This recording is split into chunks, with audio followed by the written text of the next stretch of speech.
Okay, so when do you want to record? Go now. It's running. All right. Oh, okay, excellent. All right, everybody, welcome. I am Nick Spiro, and I am on the line here with Brendan O'Connell. This is the first time that me myself have ever done a video recording type of interview, so this should be fun.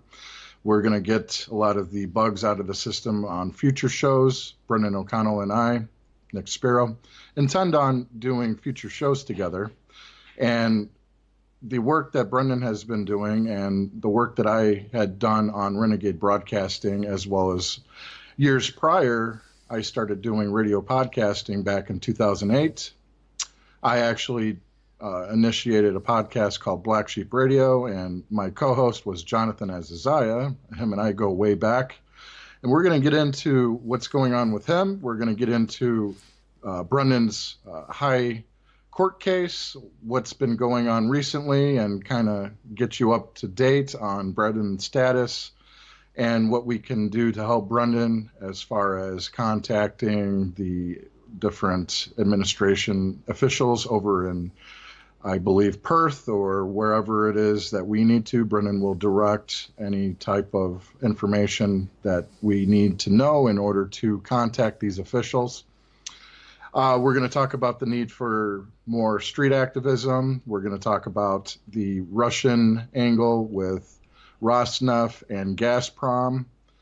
I was recently looking into Rosneft, and Brendan is on top of the Gazprom deals going on and the so-called sanctions on Iran or Russia. I apologize. We're also going to talk about Iran. Brendan just uploaded a recent video that we are going to discuss and kind of break down a little bit for you. You all had the opportunity to watch that before our show today, so we're just going to kind of summarize what that video is all about.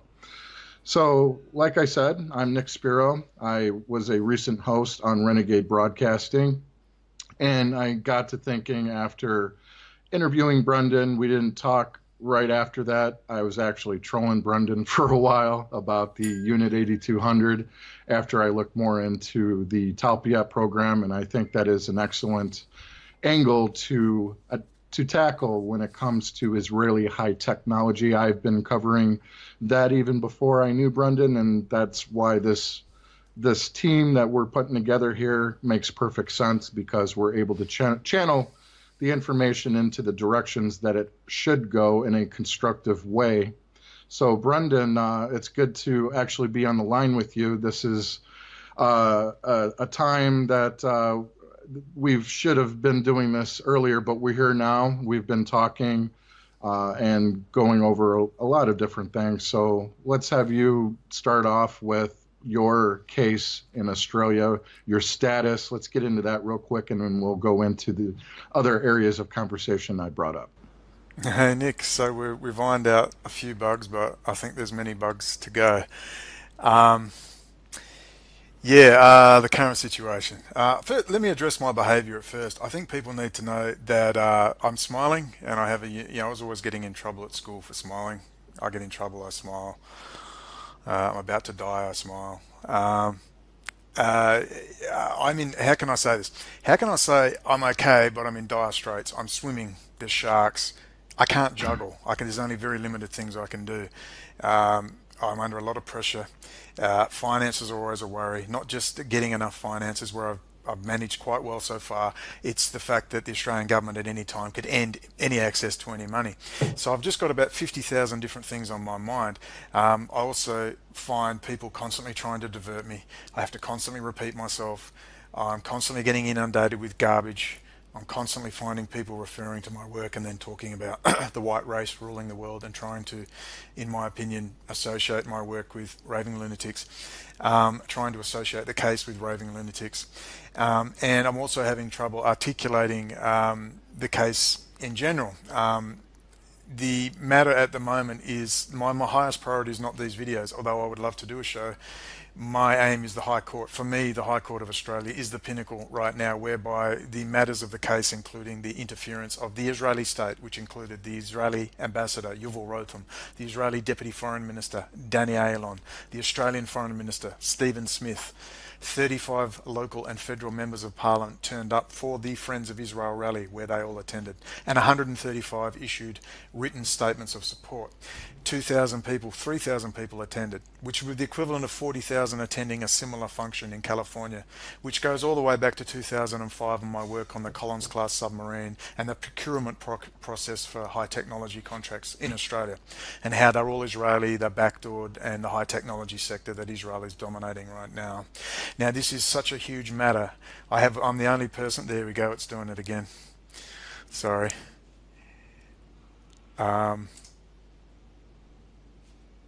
Sorry about that, people. It keeps flicking back. I don't know why it won't stay full screen. But the matter, of course, I'm the only person on criminal charges to do with that high-profile case of offending Stanley Keiser and comments on a blog which were literally nothing, which is why the Jewish community then said he's threatened acts of violence and so on, which was all garbage. But the point was, it was a very high-profile case. I got a lot of material on the record. I didn't do it perfectly. I was under extreme attack from every angle. My friends were under attack. There was a whole 18-month lead-up of intense harassment. So with that in mind, you'd think a lot of people would be. The revisionist movement aren't interested. I've written, as far as I'm concerned, the defining synopsis of the whole legislation to do with race hate. My case is the perfect case to push it forward. Revisionists don't even mention my name. We clearly have a angle of attack which we've discussed in terms of tactics, which is obviously correct. And trying to get people interested seems almost impossible, so I guess we'll have to do it ourselves. But my main priority, hopefully we can continue to do these videos, but my main priority is survival and getting my case into the High Court. Now, I just had an interview with lawyer, an instructing solicitor who is absolutely dead keen to go ahead. However, he's not fully briefed on the matter, even though I've supplied all the paperwork. He should be very soon. But he has expressed fear. He says, "I'm quite fearful for my safety." That's a quote from Kevin Foley, instructing solicitor. I've been repeatedly asked again not to mention the Queen's Counsel, the high-level barrister or lawyer who will do the actual High Court appeal. He has said blatantly, "I will do it for nothing." Quote. His words were, "We can start with nothing. We'll worry about the money later." Now, the point is, this is ready to go. We're just in the final negotiations. It's been painful. It's been horrendous. It's been driving me insane. I'm trying to garner that this is so big. There's one thing for me to rant online. It's another to have High Court appeals barristers in the highest court of the land, mixing in certain circles that include the managerial class of this country and the United Kingdom and the United States. Okay, this is going to the highest levels. This is big. It's going to be put on paperwork, which means the Israeli state is going to be very busy. And I am trying to force the Department of Foreign Affairs via Julie Bishop, the Foreign Minister, the equivalent of the Secretary of State, Hillary Clinton, when she was Secretary of State, to publicly rebuke the Israeli state for interfering in my trial and interfering. It's the largest criminal contempt of court case and international incident in Australia's history. And you'd never know about it. There's no mainstream media interest. They refuse to name me. No one will talk about me. I've had replies from New Zealand politicians, heads of intelligence community. I've had ministers contact me, Joe Francis, and talk about my safety and how Minister Francis is scared for his own safety in Western Australia. That's Minister Joe Francis, and of course the Inspector of Counterterrorism, Barry Shelton, stating, "We all respect your work to do with the Israeli high technology contracts, the military contracts, and their domination of all key infrastructure throughout the world." So with that in mind, I hope in that short, brief opinion, which many people have heard 100 times before, people will put any personal don't like me ahead and realize that I will criticize you if you're incapable of understanding these simple tactics and this simple approach. That it is, number one, the twin pillars of approach, the exposing of Israel as a racist apartheid state with its foundation in Jewish, racial and religious supremacism, including Orthodox Judaism and the books of the Talmud, the Shulchan Aruch, and the Zohar, or Jewish mysticism. We can also include in there as well the Old Testament, which they quote from. That has a context as a Christian.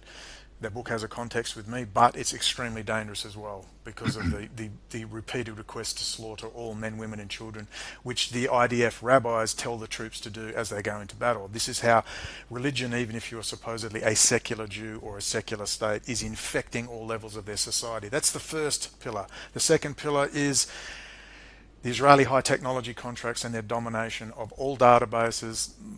Their companies run under Israeli military intelligence done under the Telpiot program from the 1970s on, and how they have now infiltrated completely the world's high technology sector, completely, and they are stealing all the American high technology out of DARPA via their SANM network, via their companies, via Michael Chertoff, dual national Israeli-American citizen and Homeland Security, and his private contractor spying on Americans. Then we have Rabbi Dov Zakheim and his former 2IC position at Booz Allen Hamilton, again subcontracting to the NSA. These are dual national Israeli-American citizens, and many of them are either crypto-Jewish or, in fact, American Jews who have served in the Israeli Defense Force, either done the Telpiot program itself, which is a very big program. They usually start their own companies. And then you have the normal run-of-the-mill Israeli military intelligence and lower-level staff that do 3-year courses in electronic data intercept programs. And they are now running around the UK, Europe, Australia, New Zealand, Asia and America, running around with their hacking techniques, and they're now working in your corporations. They're working in stealing your proprietary corporate knowledge, your various well, what do you call them? See my brain. What do you call it when you have a protection for your knowledge. Patent. Patents. They're stealing your patent technology, and they're opening up networks of corporations. They're literally weakening networks in your IT department in corporate and military sectors and government sectors to the Israeli state. This is so big, it is the largest, let's call it what it is. Israel is a Talmudic Jewish Bolshevik state founded by the same people who founded the Soviet Union and the Bolshevik Revolution, and they've done the same thing in the United States. You are totally infiltrated, and they are seeking the destruction of the United States and emptying out American manufacturing to China and India, and basically installing the high technology, the ability to have an administrative center in Israel to run the whole show. That's what they're doing, and that to me is the twin pillars which we have agreed we must go after. There you go. Absolutely. Absolutely. And the Unit 8200 is a concept that came from Talpiot per se. I know that after listening to an actual they did a PowerPoint presentation, this company called Our Crowd, which one of the founders actually came out of Unit 8200. And what they are is a venture capitalist company that recruits or invests into these tech startup companies. And the Our Crowd team did this PowerPoint presentation, and they talked about how a lot of this information started coming out more frequently about Unit 8200 because they wanted to utilize their prestige and the snazz and the flashiness of, or just to attract Israelis to go through the IDF. And the goal, the icing on the cake, would be if you got accepted into Unit 8200, where prior several, ever since the early 50s, when Unit 8200 was in operation and with American funding of technology to get them started, a lot of this information was hidden from the public. This was a very secretive group, the Unit 8200. And they're at the highest levels of the IDF except for the Air Force. The Air Force has top priority. Unit 8200 covers all other angles of signal technology and the intelligence that they gather from spying, hacking, planting information. They're an arm of the Mossad per se with the type of operations that they conduct. So they go into a lot of details. So I do recommend people listen to the Our Crowd PowerPoint presentation that I have uploaded on my YouTube channel. And I also grabbed the video from Hamza Green, who's another good YouTuber who puts out some really good information. And I grabbed one of his videos about Unit 8200, which was a lot of different clips from a documentary that was produced. I think at Vision TV, they produced a documentary on Unit 8200. So they're putting out a lot of marketing to promote Unit 8200, not only for Israelis to want to reach that level of the Israeli Defense Force, but it's also attracting other countries to want to do business with Unit 8200 founded tech companies too. So the secretiveness, they're out of the dark now. And this is something that people should really be focusing in on. And I know that a lot of people have been drawn to Brendon's work on the Talpia program. So there's another organization that people should look into, and that is Team 8. Team 8 was founded by the former general, top-level commander of Unit 8200. And Team 8 has clients like Intel, AT&T, and all your other major telecommunications companies. They are the syndicate behind a lot of these different major multinational corporations involved in the telecom industry. So, Brendon, what do you have to say about what Team 8 and Our Crowd and these other venture capitalists that are investing into these startup companies? And another point to make is that if you're a graduate of Unit or an alumni of Unit 8200, Our Crowd will then give you first dibs as far as interviewing you, as far as whether or not they want to invest into your startup company. So no matter what, you're getting an interview, you're getting a sit-down discussion if you're an alumni of Unit 8200. So they do take care of their own, and they're promoting within. Oh, they sound like the Truth Movement. They take care of their own. No, that was a joke, everyone. So, yeah. Look, isn't it funny? When I first went into this, I found that 2000. I'd already heard about it around 2004, 2005. I hadn't heard the word Telpiot at that point. In fact, I can take some credit, not entirely credit, for really promoting that. But Rad Group, which is one of the most important companies that came out of that program, Zohar Zisapel, we must understand his central role. They removed every single website reference, bar one, which was under the control of the BDS movement and a Palestinian organization. They removed every single reference to him and his work completely off the internet, every photo, every image. I had saved those web pages and I had put them into a 2010 hearing, a hearing for the court before my trial. When I did that, everything disappeared. Now it's like, instead of lights on, rats out, it's like lights on, rats in, because the rats are actually saying, no, here I am, nothing to see here. If we remember HARP, the High Altitude Aurora Research Project, one of the most intriguing and amazing things I think on the planet right now, where in Alaska they are, and in other places, they are firing microwave radiation into the ionosphere, creating all sorts of effects, including weather modification. When they initially put that in the late 70s, early 80s, they had a deadly force will be in use. When that just made more people come down to see what was going on, they took all those signs down and began public tours of the facility, as if to say, oh yeah, we fire some, it's nothing to see, have a nice day. This is what we're finding now with these words, Telpiot, Technion, Unit 8200, Team 8. What they're finding now is they're completely coming out in the open, as if to say, nothing to see here. Soon we'll see movies and documentaries. There's already documentaries online as we speak on YouTube detailing some of this. We'll see it put into popular culture, even songs, even movies. There'll be a hero in the next James Bond movie. He'll be an Israeli who trained up under Telpiot. Oh yes, I'm in Unit 8200. And they'll introduce these concepts into the popular culture, and they'll just be normal. And they'll say, well, who are you? Some crazy dude over there, some guy called Nick. This is out in the open. There's nothing to see here. But they're trying to normalize what is clearly in your face. They love putting things directly in front of you. And with these organizations now, their level of infiltration is so deep and so great that the only way, and I agree with the video that Ken O'Keefe said, which he took down. Ken O'Keefe has taken it down, where he said, we need the US military to remove this parasite. We need a criminal investigation with the American military's full involvement to remove this parasite from deep within the American body politic and deep within the entire intelligence community and armed forces. If I cannot see any other way to do it, and that's the role of this video. Yep, absolutely. So we touched on your case. What can people do in order to support you, as far as you've made suggestions in the past? Is there anything that needs to be repeated to where maybe some people will actually take the initiative to take action?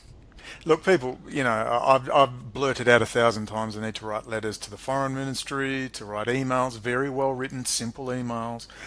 And so little has been done. We've tried started online campaigns, which was very good. A few of the people, Jinxie were tweeting for me. There was a few people twittering around.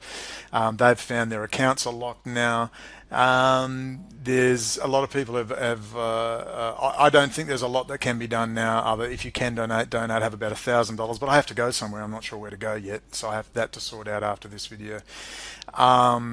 I'm probably going to apply for political asylum in Malaysia. I just don't think I have a choice as far as safe places to go. Malaysia's it, and I will have to bend to their will, whatever, because they have obviously worries too. They have to maintain their economy. They have to maintain law and order. They can come under a lot of pressure economically. They've had 2 aircraft disappear. They've held 9/11 conferences. They're very outspoken on Israel, done a lot of work for the Palestinians. So ideologically we're aligned, but we have to be realistic and pragmatic about how the world really works at their level. And at their level, it's a whole new ball game rather than us running around the internet with our YouTube channels. So that's where I'm at the moment. There is, once we're officially engaged in the High Court, what I'm worried about is that it's going to be delayed, because their favourite word is, as people have said to me, Brendon, it's delay, isolate, criminalise, and demoralise. That's their motto. Isolate, delay, criminalise, demoralise. And that's what they're trying to do to me, because I know once lawyers are engaged and the Foreign Office can state, oh, well, we can't make comment on this. This is before the courts, which they've been saying for 3 years when there is no such case before the courts. What they're trying to do is delay after all and I will release publicly my phone calls and all my emails to DFAT, the Department of Foreign Affairs and Trade. I even rang them and said, if you don't start acknowledging my existence, I'm going to have to land at Sydney Airport and stab someone in the eye with a sharp pencil. That now makes me a terrorist, of course. But finally got their attention, and they actually rang me here from DFAT in Malaysia and said, are you okay, blah, blah, blah. We were concerned for your welfare. I said, well, you should be. I'm mentally ill. You are driving me to the point of insanity. They said, look, there's places you can go to talk to people. And I said, look, what I need is a political outcome. They've known about my case for 3 years. It was a very nice lady. The calls were recorded.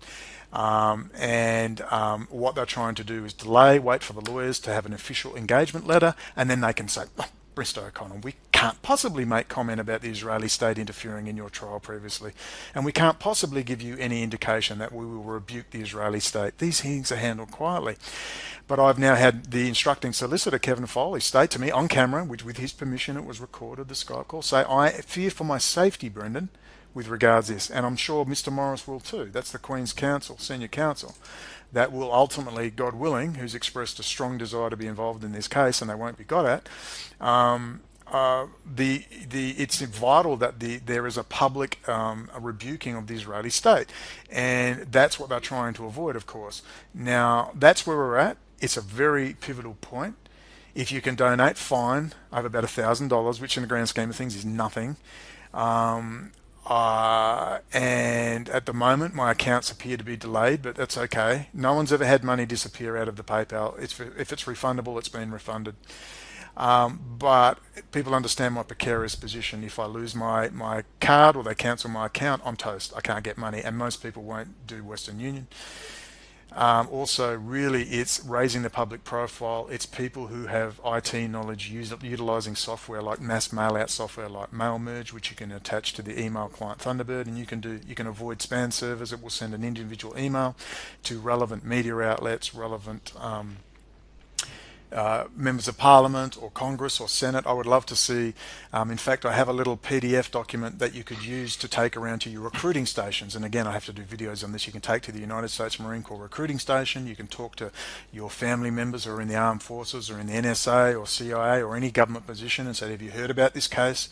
The Israeli state came out against this guy. That's how you get your attention. You say the Israeli ambassador and deputy foreign minister came out against this one guy in Australia, and they vilified him. They locked him up for 3 years. No one's heard about him because he highlighted the Israeli state's penetration of the high technology sector and thieving material out of the United States to on-sell to America's enemies, China and Russia. Now, if you just get a little spiel happening, you'll create enormous waves. And a former Australian Defence Force soldier has already done that. He's gone around to the Australian Federal Police. He's gone to his commanding officer, which I've seen the email, and is highlighting this material.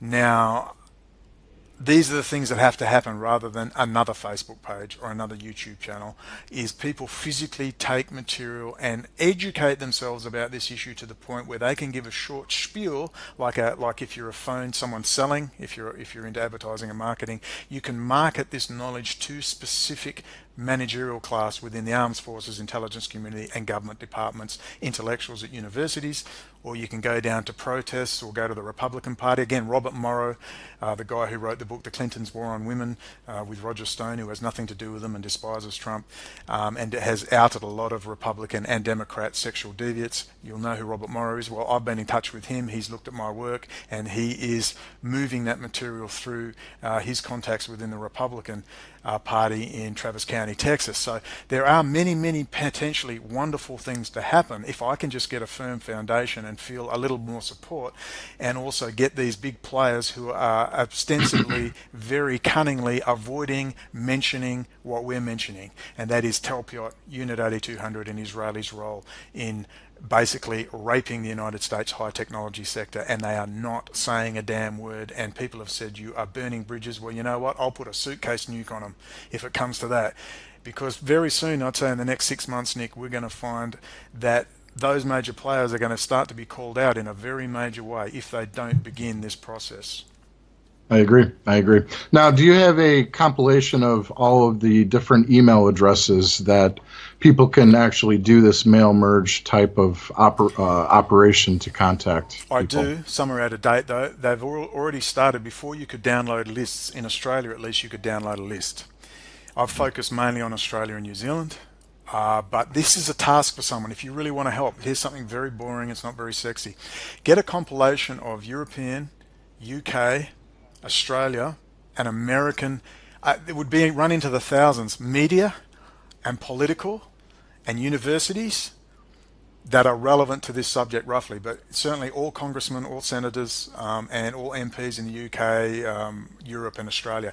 That would be a very powerful collection, because we have the relevant software where we could make up an article with an attached very simple PDF to get their attention and start spamming in an intelligent way the people we need to target, which is that managerial class. I agree. I used to use Constant Contacts, a similar program to what you're talking about, for email marketing campaigns in the electrical and lighting industry that I've been in for quite a while. And it actually does exactly as you speak. All you just have to do is feed it with all the different email addresses. It'll save it in the program, and you can do this again and keep repeating this process and continuously contact these people. If you get no response, then it's up to you to do your own due diligence to continue this process until you get a response. And if you do them right, if you take the time, if someone takes that time, it'll take a while. You can use the software. It will actually, if you have a database of names, it will get that. You'll do your template, and it will put their name and their address even, and make it very personal. I've had a lot of success with mail merge. They had me so bound with that 2-year bail condition, I couldn't go public. But when I used mail merge, I got past all the spam servers, and I was sending out maybe 800 emails whenever I needed to make something known, and that changed the whole dynamics of my situation. So if someone can do that, who really knows how to use the specific software, that would be fantastic. All it takes is multiple people doing something and trying to obtain the same goal. I used to work at a company called Edie's Ice Cream, and they were having a hard time getting their product into a certain grocery store. So what they did is they had family members of the company start repeatedly calling this chain of grocery stores so that they would eventually start carrying the Edie's ice cream. So they didn't even, they acted like they were regular customers for this particular grocery store. So in a nutshell, what ended up happening is that the grocery store chain actually ended up carrying the ice cream brand.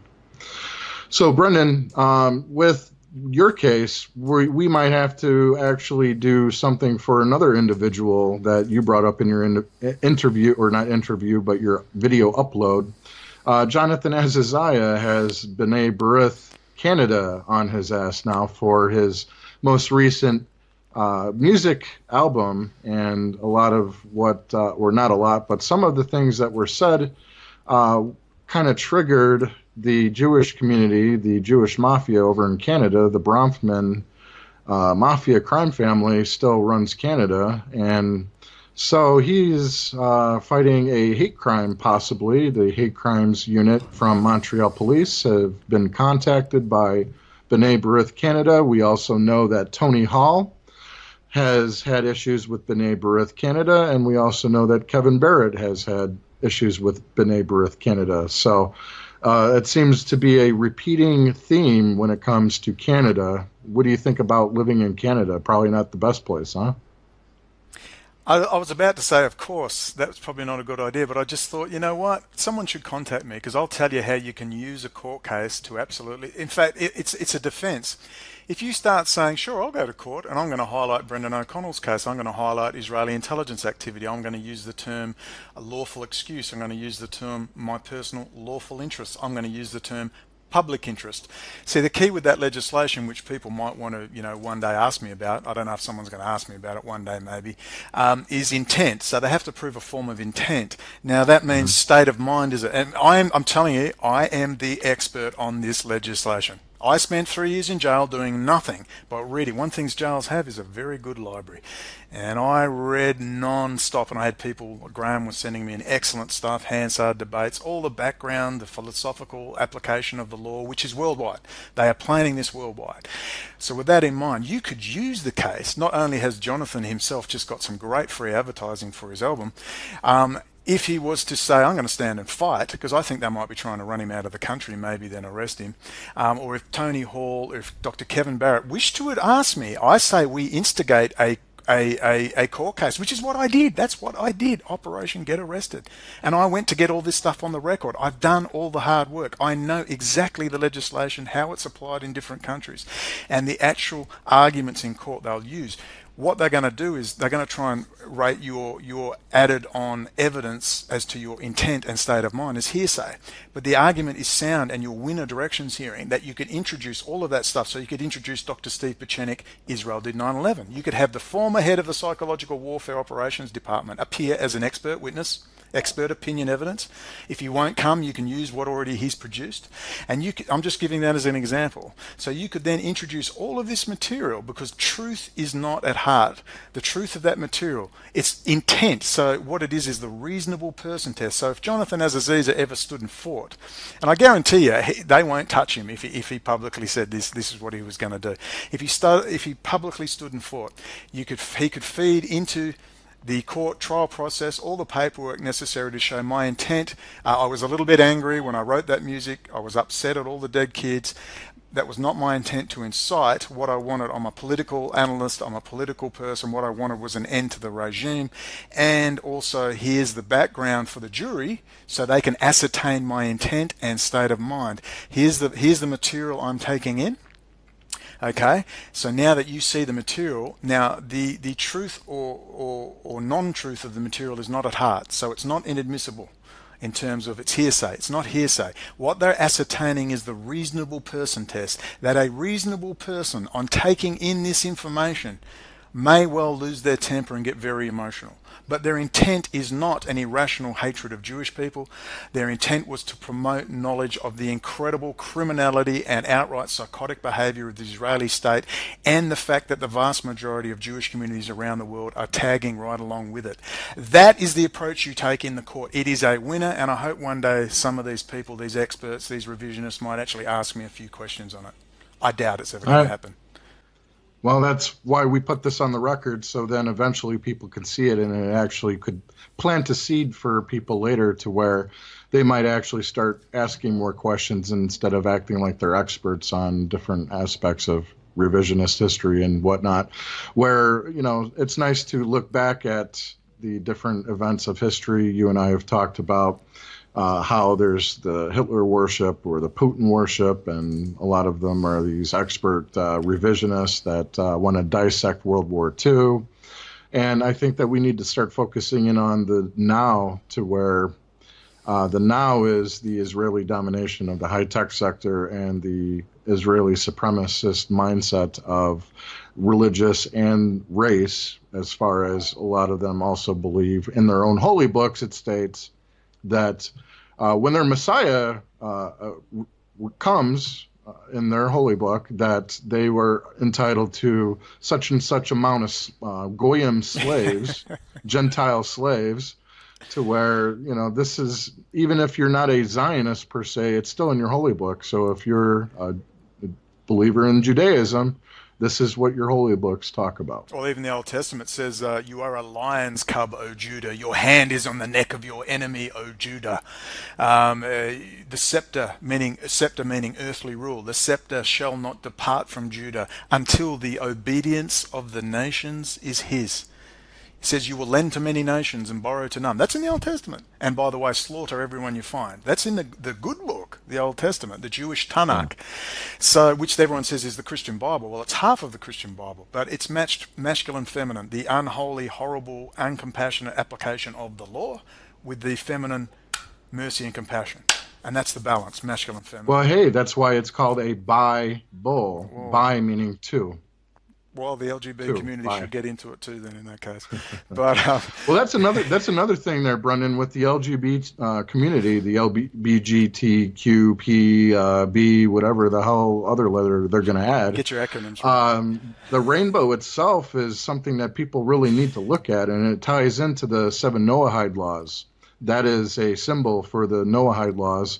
And in America, they passed a bill on a sneak tip, kind of attaching it to other bills, and it was hidden, tucked away during Poppy Bush's administration, I believe in 1991 or 2, right before he ended his term, before Clinton took over.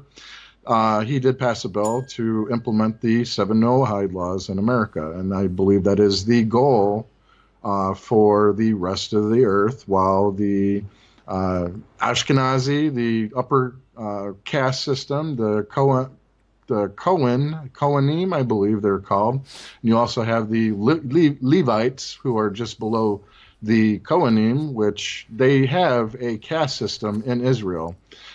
People are aware of the Sephardi, and then there's the Mizrahim. And a lot of people think, as far as the caste system goes, the Sephardi don't have much power and they're being discriminated, but a lot of these Sephardim are the ones that are running Latin America and other areas where they're considered cryptos. And you also had Obadiah Yosef, Bibi's friend, who had basically stated that the Goyim their main purpose is to serve the Jews. Not their main purpose, their only purpose. Their only purpose, absolutely. Yeah, well, see, now imagine getting this material, which I was trying to do at my trial. I'd taken huge risks. I had gotten this to a trial. Give me some credit, people. And I've got Rabbi David Freilich of the Orthodox Community of Perth on via video link from Jerusalem via the Israeli Supreme Court building, replete with all-seeing eye on pyramid. And I've got the Professor of Jewish Studies from Monash University, Professor Andrew Marcus, on the stand. That's a very interesting transcript, which you can get online at just Google isolate but preserve legal paperwork. Now, they would not let me present material to the jury. So the jury naturally goes, well, this guy must be a nut. I mean, he's saying these things on the stand, but I haven't seen that on Seinfeld. Seinfeld never told me about that. I mean, I haven't seen that on the Channel 9 News. This wasn't on MTV. What's going on? So I never had an opportunity to present this material. No, they wouldn't let me present everything, even though I had the argument correct. And without going into all the details of the trial, where they did every dirty, filthy trick in the book, it was absurd.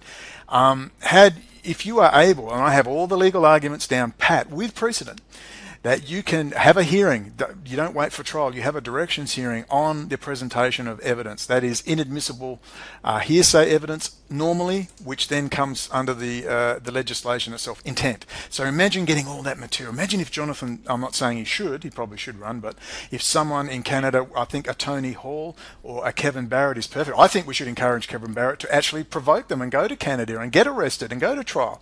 And we'll have all the material ready and a bunch of expert witnesses to appear on his behalf, including Michael Hoffman, including E. Michael Jones, including, we could have a whole list of people. And we could actually get all this material on the record with the argument this is about intent, that your intent is not any, it's based on this premise. Here's the premise of all the legislation they're putting forward to raise hate laws, which are really all about Jews. It's not about anyone else. It's all about Jews. They say It's about an irrational hatred of Jewish people, number one. And two, it is directly related to 1930s when National Socialist legislation was introduced to remove Jews from all positions of power and influence and isolate them out of the community. That is why the legislation has been presented. So all you have to do is show, no, this is not an irrational hatred. This is a criminal investigation of a criminal group who are operating with the vast support of the majority of organized Jews worldwide. The vast majority are supporting this, minus maybe 20%. So you can argue this in a court, no problem. In fact, you will win hands down so much, they won't even prosecute anyone. They'll be terrified. Here's how you win. That would be great. That would be perfect. That's where we need to take the edge away from them. Well, get me to the High Court as well. But see, they're in a double bind because they know I'll crow. I will crow like a rooster. I'll be cock-a-doodle-doo on that rock, flapping my wings, because without doubt I would win the High Court case, without question. It would have to have political interference. But they know what I'll get compensated $400,000. Well, what do you think I'll be doing with that? Retiring? Man, I'll be financing serious. I will be going to end the Israeli state. There's no two-state solution. Everyone knows there's no two-state solution. Exactly. There's one state, Palestine, with the capital Jerusalem, administered by the majority Muslim population of the region, who will live in peace, administer the holy sites, and Jews, Christians, and Muslims, and atheists, and communists, and Buddhists, the Baha'i, can come in peace to visit the Holy Land, be amongst the olive groves, and live in peace. That is possible, but not with the Hasidim, the ultra-Orthodox, and even the Orthodox. The Sikh, the Babylonian Talmud, the Shulchan Aruch, the books of the Zohar are terrorist hate literature, they're terrorist handbooks, no more, no less, and it's time we got in their face. Absolutely. Now, I've even seen in a recent article where people who are actively speaking out against the 1%, the 1% that dominate the world. And then a recent article stated that when you're attacking the 1%, you're actually attacking 42% of the Jewish community, international Jewish community. So basically they're admitting that at least 42% of Jews are in the top 1% of income earners and top levels of government and power throughout the world. That's the plan.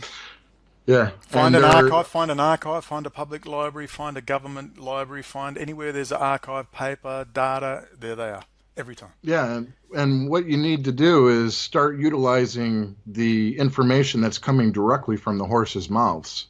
Like you and I spoke last night about Pechenik, the top-level psychological operations Israeli who has come out on the record and stated that Israel and a lot of these dual citizen neocons in America were behind 9/11, and he pointed out the names and all the different aspects of what how they were involved. And you stated that he even called out Sandy Hook as a psychological operation. He did, absolutely, 100%. That's crazy. So right then and there, I mean, you can utilize these figureheads who are experts in psychological operations as character witnesses per se, or examples to put information on the record. Yeah, well, there's too many cowards, Nick. I mean, look at what's his name? PK Truth. Everyone goes, oh, someone said he's a hero. He's just like you. And I went, what? I mean, it's a joke, but he has 10,000 subscribers. And when he was visited by the police and said he'd been charged in the magistrate's court, which is like a misdemeanor, I said, listen, dude, I even put a little video up, some legal advice for PK Truth. You have the opportunity to say, look, I apologize, I went too far, but plead not guilty to the charge and go to a jury trial in the magistrate's court. You can do that. And then I said, you can present all this evidence to show that you're not insane, you don't need a psychiatric examination, that even the former head of the psychological warfare department agrees with you. These are false flags, that there are crisis actors. And you could present that to a jury. I mean, what an opportunity in the misdemeanor poxy magistrate's court. And you know what he did? Absolutely. Like nothing. Because they're all cowards. And he actually shut his channel down, so those 10,000 whatever subscribers are no more because he shut all of Yeah, his material down. well, there you go. So Just he's cowards. doing nothing. Just cowards. I don't know. I'm not saying he's got kiddie porn on his computer, but a lot of these people, the police turn up, their legs go to jelly, they urinate on themselves. Usually they're big, tough armchair generals at first. A raid to me now is like boring. Like, when's this over? I've got stuff to do. Being strip searched and thrown into cells, and it's like it's just nothing to me now. I would love the opportunity to stir the pot and get back in people's faces and say, let's get it on, bitch, let's go to trial. But if we could get an academic like a Dr. Kevin Barrett, like an E. Michael Jones, if we could get them to go into the court and deliberately provoke in the public interest, I mean, wow, we need to adopt these strategies. This is war. Why are these people talking about World War III? Oh, it's World War III. But you don't behave like it's World War III. It's like it's a social networking event. Yeah, yeah, yeah. As if they're hoping for it or something. And that type of energy and that mentality, a lot of the consciousness and that energy you're putting out, it could actually happen if that's all you're focusing in on. If you're in that mode of sense of urgency, there should be more actually taking place, more Yeah, action, absolutely. more channeling the energy to things that are more constructive. Now, we were talking about the international crime network of international Jewry, and I just went on to the Habab Lubavitch website, and I found it interesting that the word Lubavitch actually means the city of brotherly love, and it was founded in a city in White Russia, which was at one point a territory of Lithuania. Actually, I think it's Belarus where the first actual Shabbat house actually opened up. But the city of brotherly love, that's another name for Philadelphia. And it just brought me back to Philadelphia, the city of brotherly love, how that's always been a outpost or another city state that the Jewish mafia took over, the Russian Jews, back in the late 1800s, early 1900s, back in your Rothstein days, and then later Meyer Lansky. So I watched that TV show called Boardwalk Empire, and they were actually speaking a lot of truths. One of the mafia boss of Philadelphia, the city of brotherly love, at one of the ending episodes of the season one, I believe, him and his wife were out on the balcony, and they were, just talking about the stupid goyim and how they celebrate these festivals like New Year's Eve, and shooting off fireworks and spending all that money on fireworks. And these goyim just have silly different practices and ways of celebrating. And they actually use the term goyim. It was kind of funny. Yeah, or maybe Shiksa. But they're yeah. Look, I don't Speaking want of shiksa, yeah, real quick, Christopher Bolin, when I interviewed him, he had just went to some Brooklyn where he did a live presentation in a Brooklyn bookstore of some sort, and they did an article piece on him and talking about how he's a white supremacist and a Nazi for covering the Jewish involvement in the 9/11 attacks and the war on terror, and how it was all done and concocted by Israel.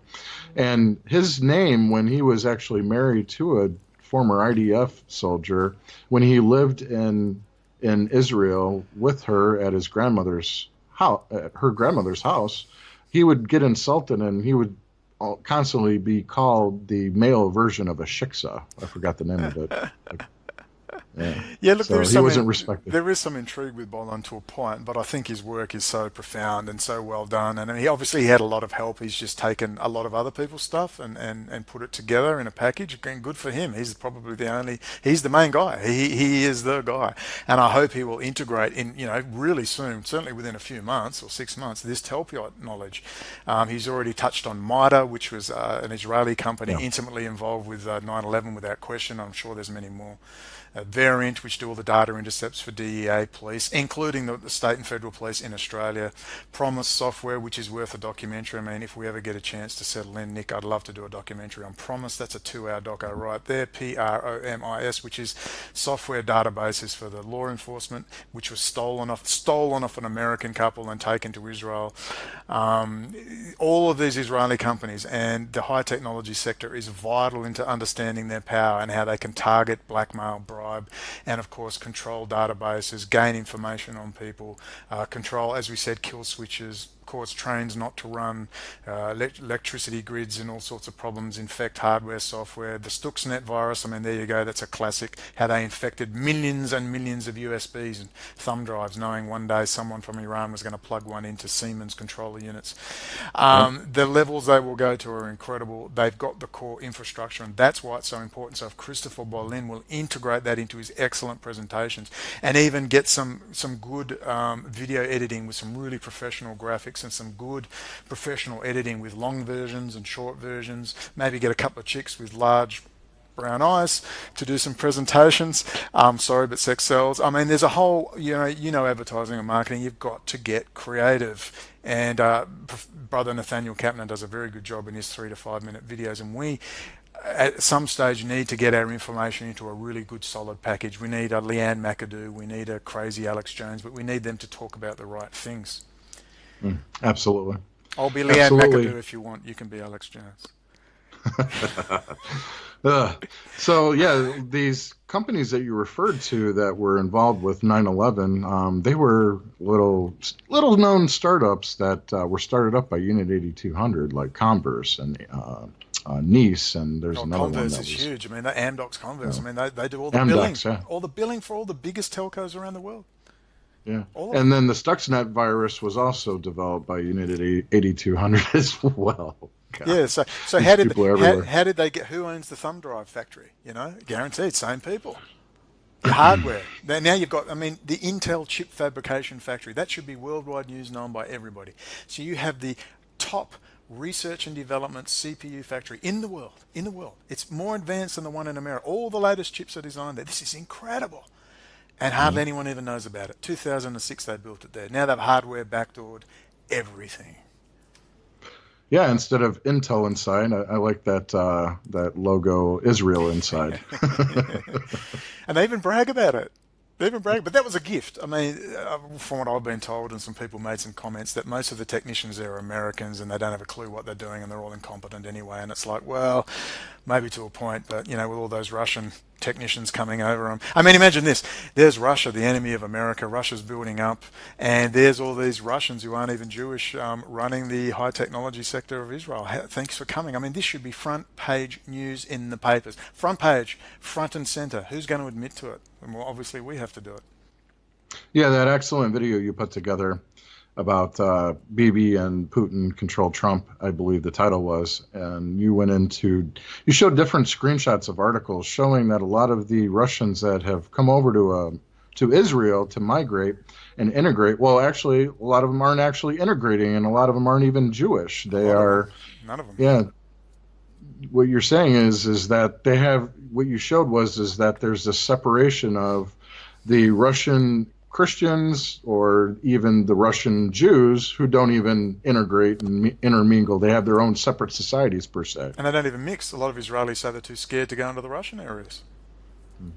So it's funny. At least the Russian Jews are very nationalistic. The ones that are actually Jewish, you give them credit. At least I've got a thing about the first Zionist bunny where they have the Israeli applicants for the Playboy model of the year thing, and there's this little Russian tart and her mother's going, they've all got PhDs in electrical engineering, and they even say that in the little documentary. And she's having a go at her daughter because they won't speak Hebrew. She's speaking in Russian. She says, "Why won't you speak in Russian? You should always remember where you come from. You come from Russia." So I mean, there's this, even amongst the Jewish Russian community, they're so committed to Russia. And then you've got, as there are dozens and dozens of articles showing that the vast majority of these people do not remotely qualify as Jewish in any way, shape, or form. In fact, many of them literally, if you have electrical engineering degree, your father could be the patriarch of the Russian Orthodox Christian Church, and you are in. They want white people in the country. They don't want these North African, Mizraim, Sephardic Arab Jews. They don't want Jews from Yemen. They want white, blonde-haired, blue-eyed Jews from Russia and Europe. That's what they really want. And if you've got an electrical engineering degree, you can take meth and party and take ecstasy in the nightclubs on the Tel Aviv beach. And that's why the Russians go there. They get their sunshine, and then they go back to Russia and take all the F-35 specifications, stealth bomber fighter specifications with them, the latest Intel technology. They take that back to Russia with them, and they are building up Russia, the supposed enemy of the United States. And quite frankly, in the grand scheme of things, you can say they are. They are a competitor for resources around the world, without question. Mhm. And we've touched upon Gazprom and Rosneft. You sent me some information recently about Gazprom. What do you want to talk about Gazprom? I have some things that I want to add about Rosneft, so go ahead. Well, Gazprom, it's very interesting, the gas fields. I don't want to get too complicated, but I might have to. Initially in 2013, this gets down to this Putin worship, when clearly Putin and Netanyahu in particular have got a deal going and have done for some considerable period of time, for at least 7 years, if not 10 to 15.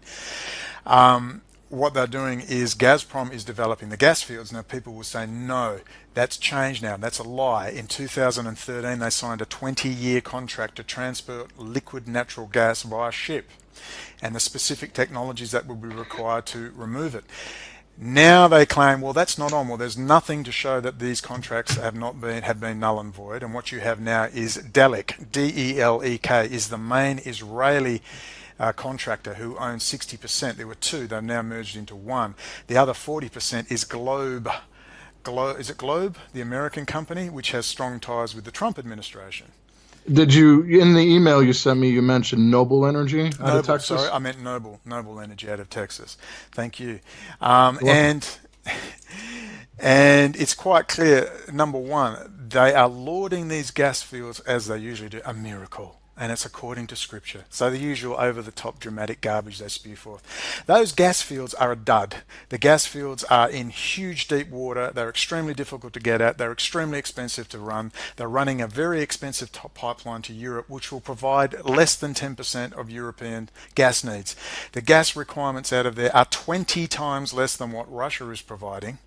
And basically they are trying to rub out, as far as I'm concerned, Russia's pivotal role in setting up that entire project. Russia assisted Israel to set up that entire project, and there appeared to me to be some efforts to smooth that over and remove that. But when you've also got the Trump administration involvement in there, you've got it's the same old cast of characters popping up. And you have the fact that the actual gas field itself is pretty poxy and dismal, and it appears to me that it's just a gift. A bunch of oil, gas companies have come and said virtually, oh, we'll have a go. And a lot of them have walked out. Woodside went in, walked out, couldn't be bothered. It's like the Intel fabrication factory. It's totally artificial. They've just dumped it in there in the vain hope of creating some sort of viable socio-economic viability for this poxy little parasitic state called Israel. That's my opinion. Now, in the article you state that you sent to me, the Dutch company owned Shearhever, the Dutch company owned by a Turkish-American businessman, they're saying is an Israeli natural gas company that hired us. But the FBI is not saying which company, and the Israeli media, which is covering this, is just saying an Israeli company. And then that's where the Isramco and Dalek come into, and Avno. And then Noble Energy is tied into the George Papadopoulos energy security advisor, and somebody from the Hudson Institute as well. There's got to be Halliburton in there somewhere, surely. I don't know. Oh, of course. Some sort of support role. Yeah. So with Gazprom, that is a nationalized natural gas company owned by Russia. When I looked Putin's private energy company. I'm sorry? Putin's private energy company.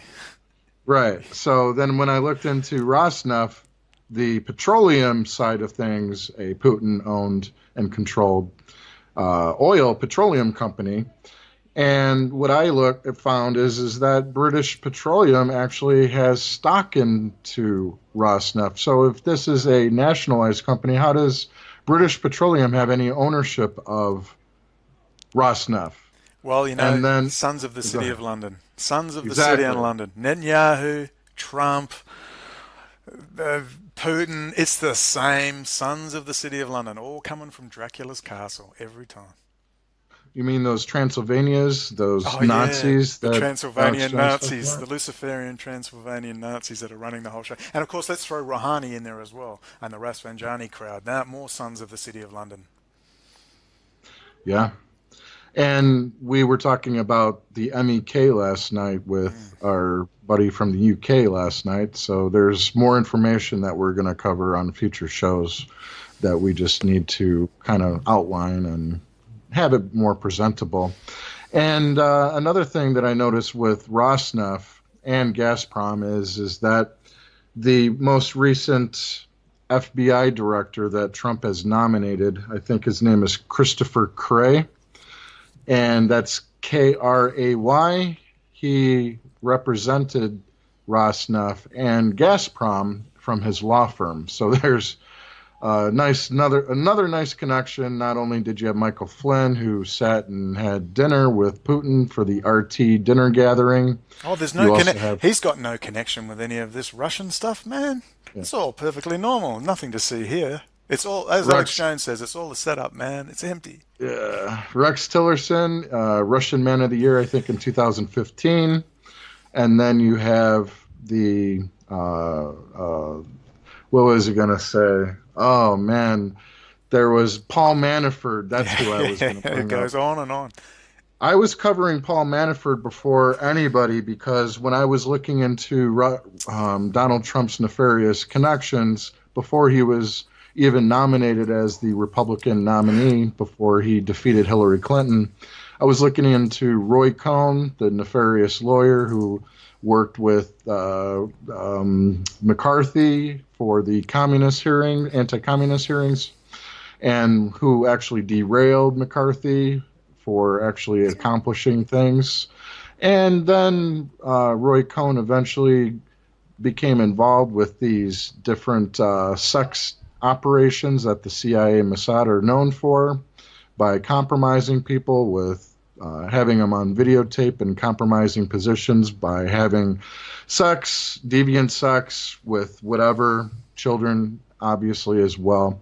And then it got into the meetings with how Roy Cohn got to know Roger Stone, and Donald Trump uh, became friends with Roger Stone, like in the late 70s, to uplift Reagan and support Reagan, I believe, in the New York districts.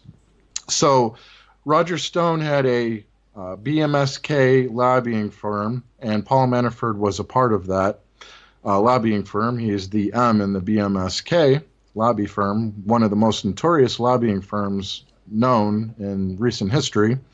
Well, Manafort actually was hired by Yanukovych to be, and he was actually doing more work than just with Yanukovych over in the Ukraine.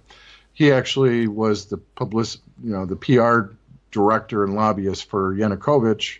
Paul Manafort was, and basically, in a nutshell, Yanukovych being pro-Putin. So then there's that deep connection there with the pro-Putin with Paul Manafort. Roger Stone, of course, he's being investigated as well with this Russian angle that a lot of people are trying to dismiss there, Brendon. Yeah, look, it's yeah, you could talk for we could talk for 2 hours just on that stuff alone, and yet there's Jones and the gang and stay. Oh, there's nothing to see here. It's empty. There's nothing to see here. It is. I mean, it's just almost. Have they done it deliberately? They haven't even been careful. It's almost like, and I'm trying to look for some trick in it all because they've just brazenly walked into it without a care in the world. It's too bizarre. So. I just, it's beyond me that people, well, I guess that's the role of Alex Jones in the alt media, and so many others who continue to support Trump and Steve Bannon and the whole thing. I mean, it appears to me to be a very reasonably well crafted propaganda campaign, and the Jewish Bolshevik Talmudists are the experts at it, the experts of long-range planning, as Anatoly Golitsyn in New Lies for Old will state. They'll wait 50 Right. years, they'll wait for a whole generation, they'll wait for 3 generations to die so they forget, and then they'll start it up again. And the red flags against Putin and everyone I ignored for 2 years. You just can't ignore it any longer, and you cannot ignore them. That goes for Syria Girl and a whole host of fairly, large players with big audiences who are brushing over this clear Putin Netanyahu connect. It's not a connection. They are married. They are making sweet love in their gay bungalow. All right, it's literally they are existing off each other. And now you have, of course, Putin. Bloomberg are doing documentaries where you have this vast technology parks in Russia now, which are half empty. And Christopher John Birkin has made a very good comment, although his the white race must take over the world comments were so ludicrous, I'm wondering about him. But he did make a good comment that perhaps there's going to be a rise of anti-Semitism in the United States manufactured by BB. Manufactured by that same group, the Sons of the City of London, to promote an evacuation of the best and brightest of American Jews out of America and into Russia and perhaps Israel. But I don't even know if that'll work, because they're not going to go there. They'll come to Australia. That's where they'll probably go. But it's an interesting point. But certainly a rise in anti-Semitism is on the card. So that's why American Jews want to be very careful about the fact that the Jewish neocon Likudniks are bad for Jews. They are bad for Jewish communities all over the world, and they have to wake up to this Talmud crap, and they have to stop pretending. They have to stop going after Jonathan Azaziza and realize that the anger we all feel is perfectly justified, and they should be assisting us, and that includes assisting us. And just for the record, and I'm sure you'll agree, it was Jews who were feeding me a lot of information originally. They were under a lot of pressure to come out. If they come out, as you said, we'll get murdered. Brendon, Yeah, I'm sorry. There's a Jew that goes by the name of Jeremy. That's his name, Roth Kushel, who's been a regular on the False Flag Weekly News with Kevin Barrett. He does a show with Greg McCarran called The Antidote. Please check them out. And I would say that Jeremy has been a valuable asset. He's a purveyor of your information, Brendon, of Talpiot, and he's discussing Unit 8200. And he actually was at this left forum, and he was covering Unit 8200 and not Rosneft, but Talpiot, and talking about how these companies were involved in the 9/11 attacks. Well, that's a big thing. See, I don't care about his Jewishness, real or not. I care about his fruits, and if he's putting those fruits out, then look, if I ever get settled and we can get together, we need our own circle jerks. Sorry to be gross, but they've got their circle jerks out there. We need our own. We need to support each other. Bobby, Hamza, Jason, who's trying to do some work in Western Australia. We need to start supporting these young guys, and supporting each other with links and cross promotion, and start to put this stuff out there, and stop with he's a crypto Jew, he's a Jew, there's a Jew, there's a Jew, there's a Jew, and just everybody's a Jew. Everybody's a Jew. The dog's a Jew. The grasshopper's a Jew. I mean, just look at their fruits. That's all I'm interested in. I mean, would I call Syria Girl a Jew? Well, what damage? And I'm just using her as an example with her high profile, and yet I have asked her and begged her, and she won't touch Talpiot. She won't touch the Israeli high technology sector, but she says how concerned she is about Syria. Well, it's time for people to wake up. And now she's in Russia, schmoozing the flesh, getting her orders, laughingly she claims, from Putin. Well, in actual fact, that's exactly what she's doing over there. Why are they promoting her? They're going to give her a script, and like a good little panda bear, a good little two-boot hussy, she's going to pout her little lips and cock her head in the Lady Di way, and put the camera up high so she looks submissive, and suck in these dumb males into her little parlor. And instead of using those techniques to foster the truth, she's going to sit there and plug how wonderful Putin is, I presume. Yeah, and I would say that the Russian angle is another important angle to cover when it comes to the alternative right, a manufactured movement similar to the Ron Paul revolution, another engineered movement that kind of ties into what I've talked about with Cambridge Analytica, the Breitbart crowd, even InfoWars especially, how a lot of the discus comments and all the likes you do on Facebook and all these different websites are all being compiled to create a personal profile on you. It's all behavioral management and how they can manipulate people based off of the activity that they do on social media. And there's an article that just recently came out, how the alt-right and white nationalists in the U.S. were co-opted by the Russians. This came out by antimedia.org. I would recommend that you guys take a look at this article, but it does go into the different aspects of how Russian influence is what kind of evolved into the alt-right with Alexander Dugin, somebody that Christopher John Bjorkness is pretty, I guess, expert on as far as his nefarious agendas. And we've done some work over at Renegade Broadcasting. When it comes to the alt-right, a lot of my shows have been about covering controlled opposition. And you've got Richard Spencer, who is one of the people who coined the term alt-right, and he is the CEO of National Policy Institute, who was given this rise to fame when he organized a conference over in Hungary, where the conference was actually banned from occurring, and you had Alexander Dugin, who was invited, who is supposedly in the ear of Putin with some type of influence that he might have, or vice versa. And then you have Richard Spencer's wife. She goes by the name of Nina Byzantina. That is her Twitter handle. She's actually been on I believe, RT, but she actually has translated books from Russian to English for Alexander Dugin. So that is Richard Spencer's wife, who is just arm's length away from Alexander Dugin.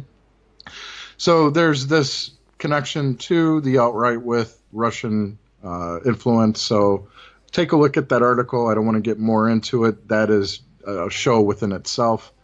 And I wanted to point out that Paul Manafort, another couple things. Paul Manafort's company that his family has over in Connecticut. The connections go deep over in Connecticut with Donald Trump. You have Vince McMahon of WWF, WWE. You also have Paul Manafort. You have Roger Stone out of Connecticut. You have also Roy Cohn, who was out of Connecticut at one point. So you've got this deep state connection, plus you also have Yale University over in Connecticut. So with Paul Manafort's construction company, Family Business, they were given the bid to actually do the cleanup and rest of the demolition of some of the towers over in 9/11. That's an interesting connection right there for Paul Manafort and 9/11.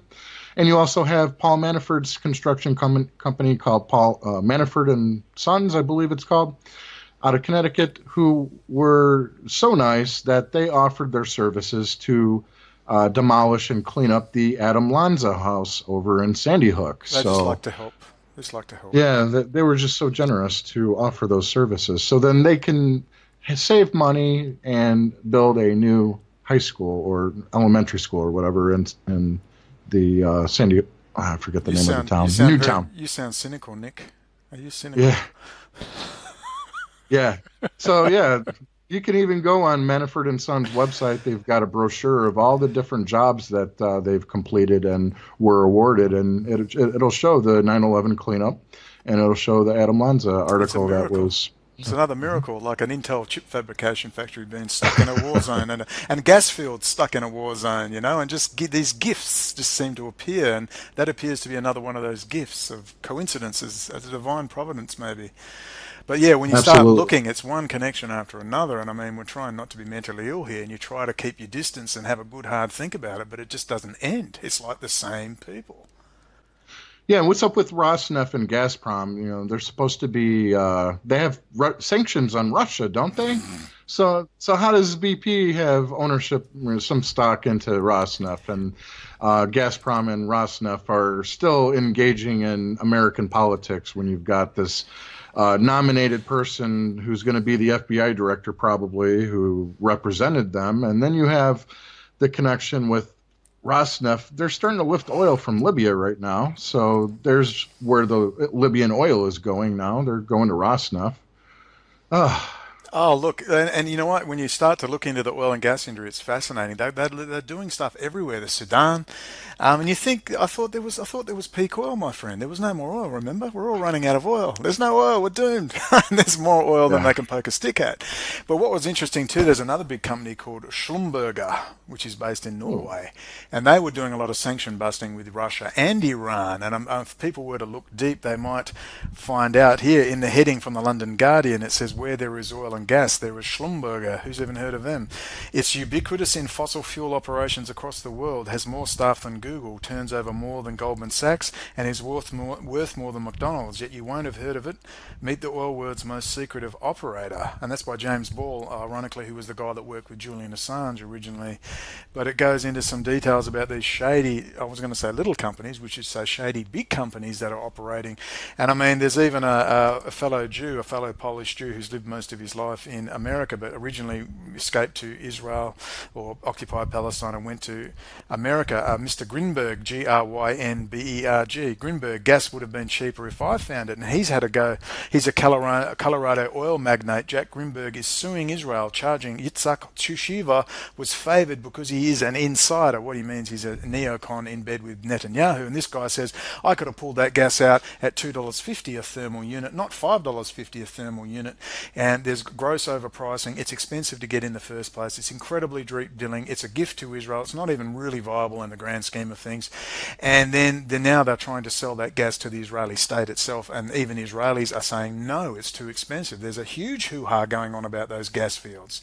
And the more you look, the more you find, the more intrigue you find, the more corruption you find. You go, where's it going to end? And now Netanyahu, of course, has said, well, we've got these gas fields. This is a prize. Now we need a navy. Now we need 3 more nuclear-capable submarines from Germany. And maybe that's an excuse. Maybe the excuse is we need a navy with nuclear-tipped missiles because we have these energy reserves. And I wonder if the whole thing, I don't want to dig too deep and get too convoluted and disappear up my own backside, but I wonder whether the whole reason for these gas fields, which aren't really that productive and aren't really that viable and can't compete with anyone besides being a gift of some sorts and something else to squabble over in the region, maybe it's just an excuse for Netanyahu's crew to buy more weapons and most of all get some nuclear-tipped highly combat capable German submarines. Just a theory. Well, I looked into the German submarines that Israel recently acquired. I think they got 3 already, and then they have a few more on their way. Yeah, 3 more. That Germany gifted Israel like at least $500 million on the tab, to where they didn't have to pay at least $500 million of the total cost. So that was a nice gesture. We're in the wrong religion. Sorry, crime group. We really are. I want a gift. I want a $500 million gift. How do you get in on this scam, man? I mean, I don't even think it's Jewish sometimes. It's just like they're all fighting amongst themselves. And it seems to me there's a group within the group here, these sons of the City of London. What's the one ring that binds them all? They've all got to be, I don't know. I don't know, dude. But there's something big going on, and Switzerland is a very viable hub for it. Swiss and German banking especially, they are just so deep in bed with the whole scam. There's a real scam going on. Yeah, I was talking to John last night prior to us jumping on the call, and we were talking about Switzerland and the Knights Templars and how a lot of the documents that or artifacts that the Templars found, a lot of it was just planted, and then they just revealed a discovery later to show that Israelis, Jews have right to this land based off of these artifacts that were found. So a lot of fabrication of history to show ownership or existence at one point in this land. And we were also talking about the banking cartels and how the Knights Templars pretty much founded Switzerland. You look at the emblem of the flag of Switzerland, it's a Templar emblem. And you've got Basel, Switzerland, where the Bank of International Settlements which is a huge one. Controls all central banks, basically. So there you go. The banking cartel just went under a name of the Bank of International Settlements, and that's where the Knights Templar went. And another weird connection is the Swiss Guard that are the Pope's elite force that guard the Vatican. So they're the Swiss Guard. So there's some interesting esoteric connections with that. We're not going to start blaming the German Luciferian death cult shapeshifting lizards, everyone. Don't panic. We will keep the focus on Israel and political Zionism and Jewish power. Don't panic. But there's something going on. One of the things I've noticed, and please no one get too angry, but have you ever noticed that the top people in this all seem to be quote unquote white? I mean, even from Israel, the home of the Semites. All the leadership, all the top people are all these blonde-haired, blue-eyed Poles and Russians, it seems. I mean, Israel is so fractured along racial lines, it's not funny. That's why they'll never get rid of Hezbollah, and they'll certainly never get rid of Iran. They need it to scare the bejesus out of their own population. But it's filled with Filipino guest workers and guest workers from all over the world. They're promoting it as the gay capital of the world to say, look how inclusive and wonderful we all are.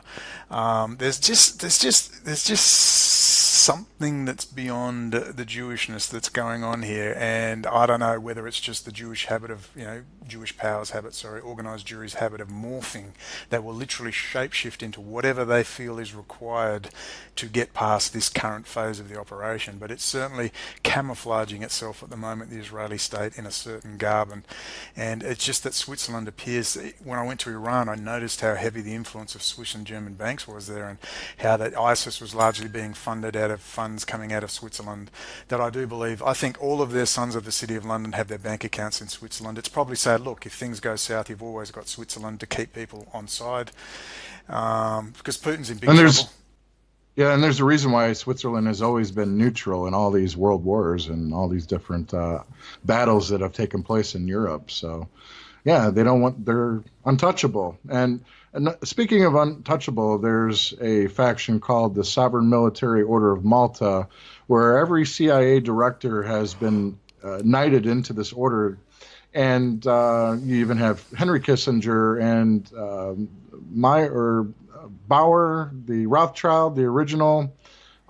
He was Knight of Malta as well. So this isn't just a Catholic papal order. You've got people of all different ethnicities who have been involved in this order. It gives them diplomatic immunity from being prosecuted under crimes. You have your own passport. You get pretty much the ability to travel wherever you need to go. So you're able to be an operative and a diplomat at the same time. Yeah, and you get a little special black credit card, which you can use with unlimited funds. I told you I knew a golfing instructor, and he told me this story. This was 20 years ago, and I just, yeah, whatever. But they said, you want to come to Switzerland? We're going for a trip. And he said, I don't have any money. No, no, no, all expenses paid. And they literally said they just had this black, it had no markings on it whatsoever. It had the indent of numbers, but no identifying mark at all. And I always remember that. And yeah, how do we get in the club, dude? Yeah, well, they're recognized by the United Nations as their own entity. They're like a country within a country, so they have their own coins, their own currency. They have their own passports. Is it just We got to be able to. is another subsidiary of the City of London, the old Rothschild gang? Yeah, I would say so. Absolutely. And in Encyclopedia Judaica, it actually states that the Rothschilds are the guardians of the Vatican treasure. So that shows who's actually in charge of the purse of the Vatican Bank and whatnot. Isn't it the black, green, or the green pope or something? Well, you have the Black Pope, which is the Jesuit general, the Society of Jesus, and then the White Pope, the Pope Francis that we have, but I forget his real name, but out of Argentina, and I would say that he's been heavily influenced by Mossad and the CIA for quite a while now. They've had a lot of influence in Latin America since the 20s, I believe, when Argentina had a lot of children kidnapped and people killed. So, what direction do you want to go for the remainder of the show? There's other things that we can go after. I think we've covered a reasonable amount, and I apologise to people that view this. I would love to make it with some flashy graphics and put, like when we mention someone, to put their name up, if you don't mind.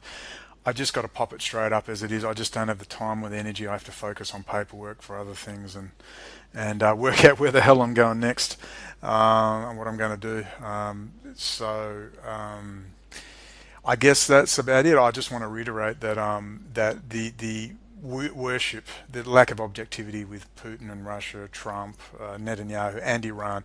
Again, I'm not necessarily saying you should take an opposite viewpoint. It's just that it's focusing what will win. It's tactics, and there's such a lack of tactics. And let's face it, if I was a raving white supremacist Adolf Hitler lover, if I had two brain cells, I would not market myself that way. Right. I would get dreadlocks. I would wear a I love gay whales, and I would get up and say, "Hey, man, you know what I mean?" I would get smart. Isn't that the way you win wars? but it seems like they just want to put a big swastika on their head and run headfirst and say, free speech. Now, who's instructing these people? Are these people just stupid? Maybe they should get off the battlefield and let the grown-ups take over. There needs to be tactics. This needs to be applied in a military stratagem. That's what needs to happen. And so what I'm saying is we may not have a ship left if we don't all get together. And I mean the reasonably sane people, whether you're a white nationalist, a black nationalist, or just a nationalist in general, or whatever your take is, including members of the Jewish community. We may not have a ship to fight over in the next 10 years if we don't get together, solve this problem of Israel, Jewish power, and the central bankers. And you know what? After that, we'll all fight over the other issues. We'll fight over whether you want to create a white paradise in Idaho. We'll fight over whether you want to create a black paradise in Detroit, or whatever you want to do. We'll fight about that later. But for now, there must be some common sense unity. And anyone who comes and pushes disunity, wants to pitch Shia against Sunni, or Sunni against Shia, or black against white, or man against woman, or gay against straight, is your mortal freaking enemy. The only division there should be is calling out people who have had plenty of time to sit and think and get the message. You cannot continue to push Putin as the savior. You can't do it. You cannot push Trump as a savior. You can't do it. You cannot continue to just take this information in and say, oh, well, I don't really understand it. It's not my thing. Well, as far as I'm concerned, you're a fucking traitor. If you've, excuse my French, if you've got 200,000 subscribers, 300,000 subscribers, if you're a Syria girl, and I'm just using her as an example, and you've got influence, you are a leader in the community, then you need to just leave the battlefield then if you can't get it, because this is a war. It's a real war. People are dying. There are 500,000 dead human beings. Another God knows how many psychologically traumatized, physically traumatized. There's 50,000 dead American soldiers, another 500,000 traumatized American soldiers. There's 3 million dead Iraqis. There's umpteen million dead Africans every year. Maybe we need a dose of suffering to wake us up, to focus. I've suffered. I got dragged out of my house. I lost count. They took all my computers. They humiliated me. They mocked me. They stuck me on the television. They put me in the media. They called me a racist. They called me a lunatic. They traumatized me. They possibly killed my sister. They killed probably anywhere from 3 to 5 people in my circle, highly probable. Locked me up for 3 years, booted and bashed me, and generally terrorized me. So I've got skin in the game, and I want to get the war over. I don't want a career out of this. I want to end any form of career out of this. Whatever happens biblically, if an asteroid hits, if we're all doomed, fine. But for now, Israel is the key. The City of London and the banking and financial sector is the key. Can we please stay focused on that and force the main players, including Iran, to start focusing on the issues that matter? That's my view. Yeah, let's touch more on your video real quick before we end our discussion here. You were talking about Iran and the satellite for Press TV, and let's go into some of your interview. Yeah. Yeah. Well, Hamid Fadaroli, if you didn't know, was a senior international correspondent. I first met him in June of 2014 at the Gaza rally in Sydney. I was invited over by Brian Concannon, an activist over there. That's another story. And I met him there, and he said, oh, I know about your case. Do you want to do a thing? And I was like really nervous, and I was still a mess. So I was out of jail. I was still... There was a lot of things going on. There wasn't just Israel. There was organized crime. It was corrupt police and prison officers. Takes time to adjust, man. When I've been there, man. I was locked up for a year, not 3 years, but 1 year. Well, yeah, and also just the death threats and police and prison officers and all sorts of stuff. Organized crime figures, major. Because I got in their face in the jail. Everyone going, this guy's a legend. I got in, the most feared people in the jail. I called them out. There was a bunch of gutless cowards amongst other certain French words that start with F and with K. And so I'm at the thing, I meet Hamid, I give him a copy of my synopsis. He comes back because his family are lawyers, and he goes, wow, this is incredible. We're going to do a documentary. This is amazing. I will stick by you. There's no problems, Brendon. Relax. I'm with you. We've got to get into this. And I was thinking, oh, fantastic. And I'll keep pushing for the High Court. Well, the High Court never eventuates. I'd get online and start doing some postings. Certain events happen. I'm harassed to hell. And Hammy says, I'll stand by you, Brendon. Don't worry. I meet the ambassador from Iran at the consulate in Canberra, the capital of Australia. Hammy says they're not giving me any money, Brendon. He flies me to Sydney in 2015, Christmas Day, on his own coin, and we do a little interview. And he says, trust me, Brendon, I will get money for this. You will get a 20-minute segment like Gwyneth Todd. This is a big case. And he said, you're one man against the world. Quote, not Julian Assange, you. He didn't say Julian Assange, but that's what he was meaning, because that's how they call Julian Assange. So this is pretty big, man. So as things drag on and I'm never getting released out of this bail, and I come to eventually leave the country, come to Malaysia. Hamid was angry about Press TV at that stage. I get to Iran and I find they're just not interested in talking about Israel. I had to force them to do it. And with that in mind, Hamid on the first trip says to me, oh, and I said, this is strange, Hamid. It's he says, what were you expecting, Brendon? It's a third world country. And I said, okay. And he says, listen, he said that the Press TV was run by a bunch of, quote, tossers, which is a way of saying incompetent people in Australian slang. And then he also said that they were probably embezzling his funds. They weren't giving him any money for his projects. And he's a senior international correspondent. That's when I first left Iran the first time in disgust, and I was very diplomatic about it. People shouldn't think I just burn bridges. It usually takes a while for me to burn a bridge or a suitcase nuke it. And when I went back the second time when all that other crazy stuff happened, I was in the apartment. David T. Lashkari, the lawyer and interpreter, was there, and there were 3 members of the Persian Gulf Study Centre. One was Mr. Passport, a very nice guy. I liked him a lot. They were really cool guys. Their English wasn't very good. My Farsi was non-existent. And I asked a few questions like, why aren't we pushing Orthodox Judaism and exposing it? It's their number one weakness along with their high technology sector stuff. And Mr. Passport said something, and David Lashkari stuck his head down. He said, well, the reason they're not touching that issue is the last time Press TV touched it, they lost their satellite for 2 years. And I went, what? What do you mean? They lost their satellite? And he said, yeah, it's an Israeli satellite. And I went, what? What the hell is the Iranian state? Which is, I mean, Press TV is an Iranian intelligence outlet. What is the government state-approved number one TV station or Press TV doing hiring an Israeli satellite? Hello? Yeah. And he stuck his head was down like this. And then he said, and I said, who are these guys? You keep saying they've got no money. He said, how does Mr. Passport survive? See, I'm terrible. I'll probe. I'm not going to sit there and say, oh, I better be quiet. I'll just keep probing. Exactly. I don't care. I'll keep probing. I already said very nasty things to him. You wasted $2,000 of my money. Give me $2 fucking grand. I am leaving. I mean, it was visceral, man. Really bad. I'd had enough. And I said, how does Mr. Passport support himself? You keep saying they're an NGO with no money. And he said, they work for the government. And I said, so they're government analysts. They're intelligence analysts. And he went, yeah. Yes. Well, fancy that. So here's a bunch of intelligence analysts that want to spend all day slagging off the Gulf states and not going after Israel. That is God's truth. My Bible's over there. I'll stand it. I'll do this. No, I'm not going to do the sign of the cross, that crap. But, let my yes be yes and my no, no. Yeah. That is what happened. Okay, that is the bizarro world which I left. And it's time. I don't believe this would have happened under Mahmoud Ahmadinejad and the more conservative crowd. That reformist crowd, there is something wrong, and I believe they have done deal after deal with the Swiss and German banking crowd, and the Shia militias are running around the Middle East causing a lot of problems, and it's set up this freaking tit for tat. Blood has run. I don't know if Sunni and Shia can ever get back together again, particularly in Iraq. And God forbid that Iran has probably been promised a little empire of their own. In fact, they said to me they were going to get all the stands back, Afghanistan, Turkmenistan, and put them into an Iranian empire. They used the term empire. I went, Persian Empire again, eh? And he said, no, we don't say Persian Empire. It's the Iranian Empire. I went, oh, right. And I wanted to say, has anyone asked the Afghanis, the Pashtuns? I don't know if they're going to want to be a part of your government. I mean... Yeah. Why would you even say it was bizarre? But maybe it's not bizarre when you understand those linkages with Swiss German banking, City of London banking, and the Rothschilds.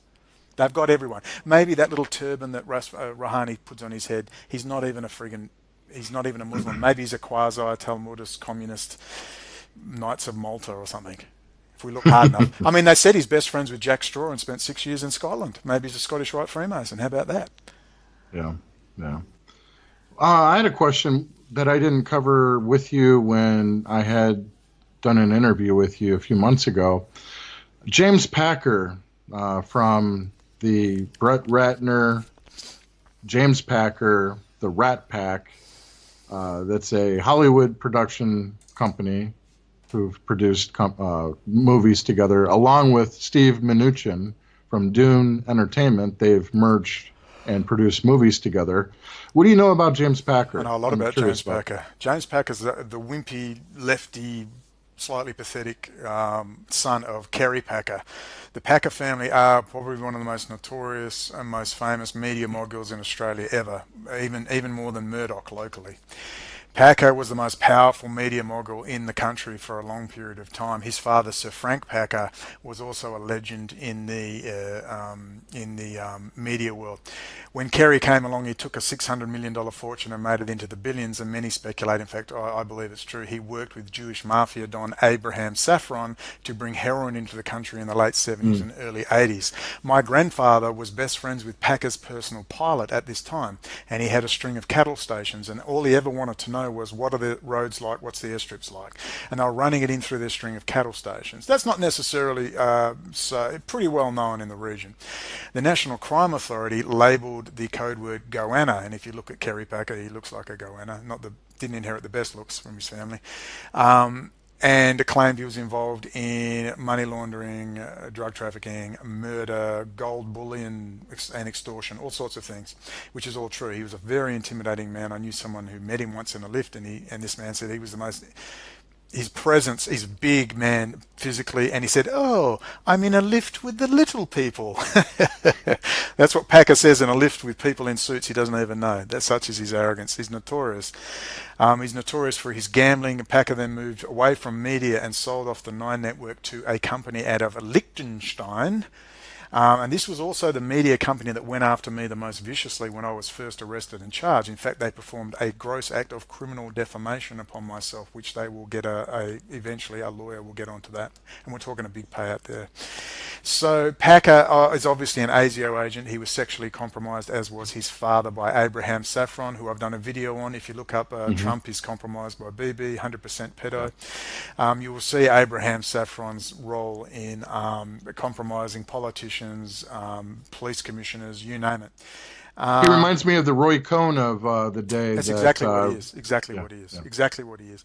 So Packers also own all of the Crown casinos. They're obviously ASIO intelligence assets, literally ASIO intelligence assets. That's the Australian version of the CIA. If we were to look very closely, I bet I would find a hand of the Packer and Sir Frank Packer in the famous Nugent Hand banking scandal, the CIA bank that ended the reign of Prime Minister Gough Whitlam, a socialist, rather some would say radical left-wing leaning politician. I sort of liked some of the stuff he had, but he was quite anti-American in many ways, wanted a more vigorous and local domestic and foreign policy, which is laughable. I mean, we were like 15 million people, as if we were going to have that, but that's what he was pushing. And when they cut off the money supply in terms of political players in the early 70s, 73, he went to the Nugent Hand Bank, which is a heroin drug money laundering bank with strong ties to the CIA and Air America. This is the intriguing history of Australia, and in particular, if you look into Western Australia, you're going to find similar intriguing things going on. So Packer is now running all the casinos, of course, and he is literally an agent for ASIO and no doubt Israeli intelligence. So the similarities between Cohen and Saffron, and you will see Trump and the Packers, is very, very, very similar. Yeah, and there's that connection with Trump, with the Packers, especially through Steve Mnuchin, Goldman Sachs banker, Skull and Bones. Same with Steven Schwartzman of Blackstone Group, which is one of the largest investment firms in the world, Blackstone Group. Steven Schwartzman is former Skull and Bones as well, CEO of Blackstone Group. But back to Packer, you've got the connection through Steve Mnuchin. And another thing that I found with James Packer is that not only was he engaged to be married with Mariah Carey, but she ended up leaving him allegedly because of his connection with Tom Cruise and Scientology. I don't know if you saw the Scientology connection there with James Packer. Yeah, Packer's pretty... look, I'm not going to denigrate someone I don't know. I've heard he's actually pretty soft-hearted, and his greatest disappointment to his father was hard as nails, and young Packer was a bit of a wimp. Him and Murdoch's son. What's Murdoch's son's name? I forget. Both sort of lefty, save the polar bears, sort of leaning characters, not anywhere like their fathers.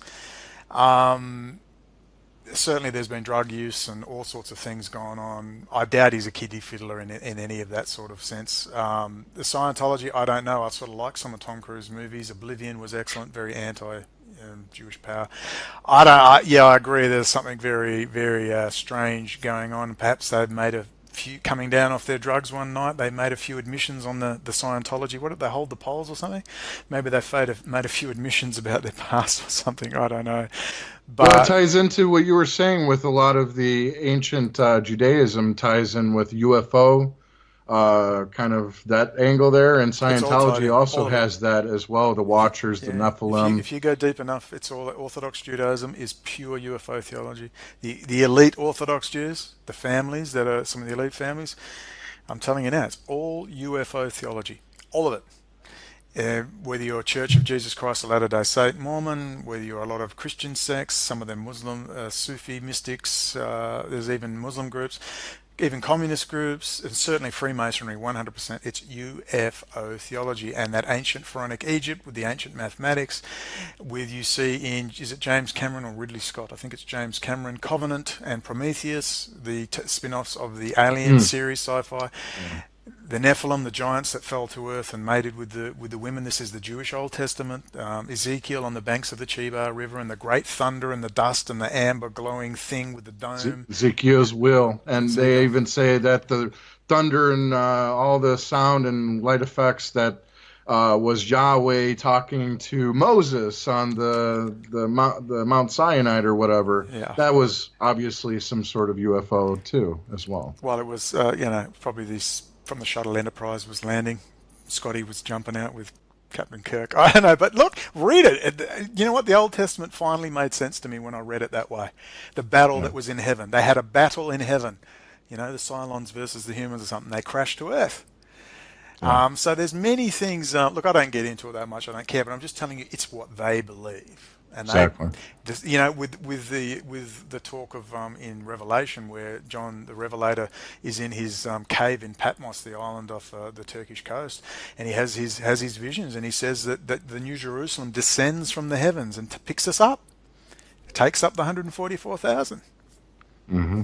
Sounds like the Starship Interesting Enterprise. that out of those 144,000, that the tribe of Dan is not included in that. Didn't know that. I wonder why that is. Yeah, I wonder why that is.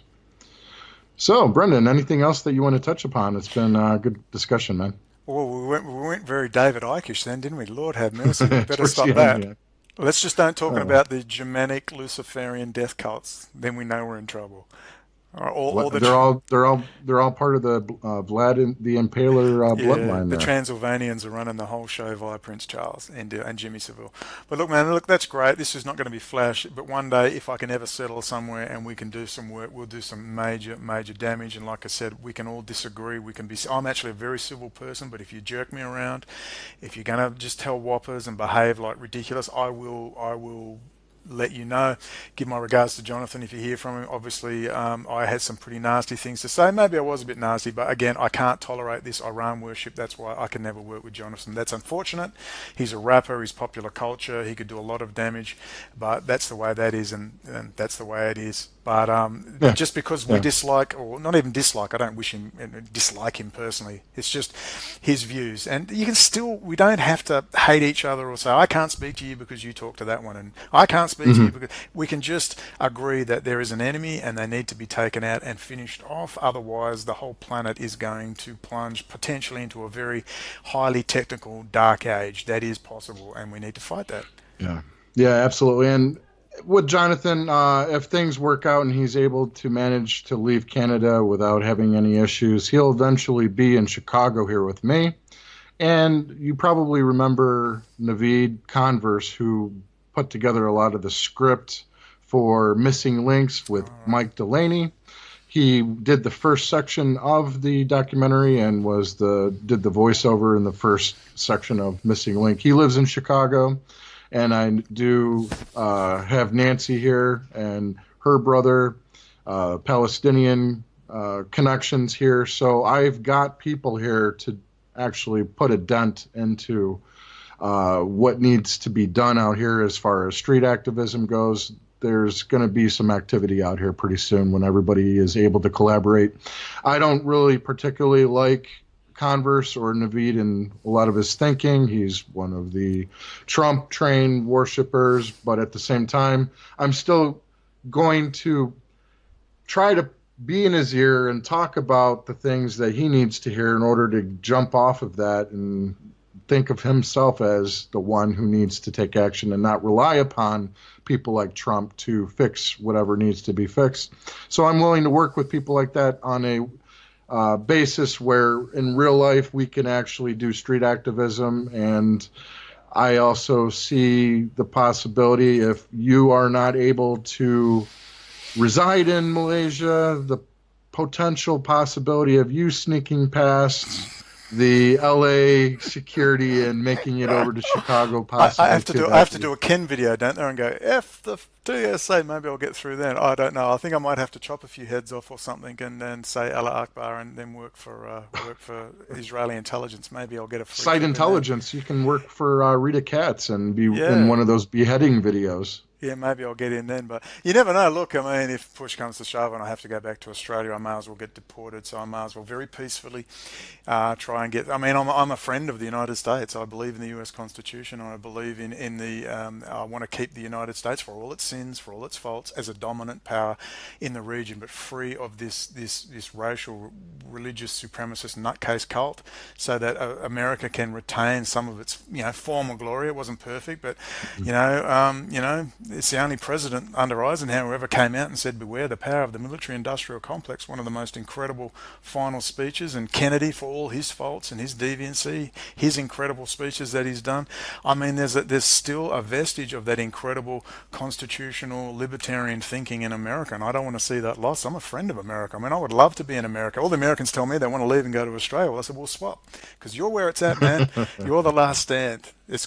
We still have our weapons, man, and that's a good thing.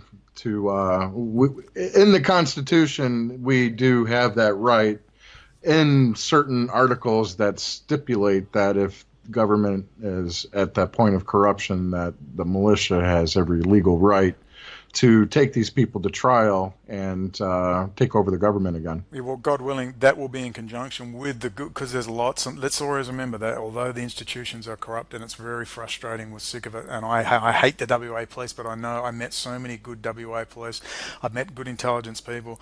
They do want to raise this issue. There's not enough horrible people in the world to really put their plans in action, which is why they're going to AI and robots, which is something we should raise, because even after this battle, the technology is so powerful now. We have got to get it back under control. And only, as far as I'm concerned, I think I'd love to see it peaceful, but I think people have to enter into the political process. But not just that, the US military at some stage, at this very critical stage, even though it's a dangerous thing, I think the coup d'etat has already happened.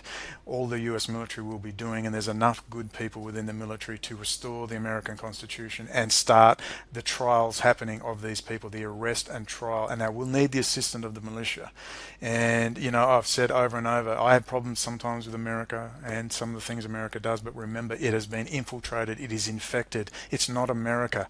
So let's keep it on Israel, and God willing, if we deal with Israel, we can deal with America. And there can be a criminal prosecution. It's not a roundup, it's a criminal prosecution of lots and lots of different people. Some identify as Jewish, others identify as something else, but it's a criminal prosecution. And we can live in peace. And if biblically there has to be Armageddon at some stage, well, fine, but I'm going to fight, and I know you're going to fight to be a decent human being, imperfect but decent human being, and do our best. And Christopher Bolin also states that as well, as far as 9/11 was never handled as a criminal investigation. So that's exactly how our politicians need to be treated as well, as far as what they do, their behaviors, their actions are criminal. So there needs to be a trial, just like for 9/11, it needs to be taken as a criminal event that took place against our nation, with high Israeli officials as well as Shabazz Goy here in America. Absolutely, and Jewish communities are going to work out the world over that Israel is not a friend, and Israel is not a safe place for them. It is a place of death and a gathering, and it's being run by a bunch of people. I don't even think they're Jewish by any measure at all. So the Jews around the world will work out that Israel is the problem. It's their enemy, not their solution. I'm confident of that. All right, Brendon. Good conversation, man. Thank you, Nick. Appreciate Cheers. it. All right. Okay, cut. Talk to you, Nick.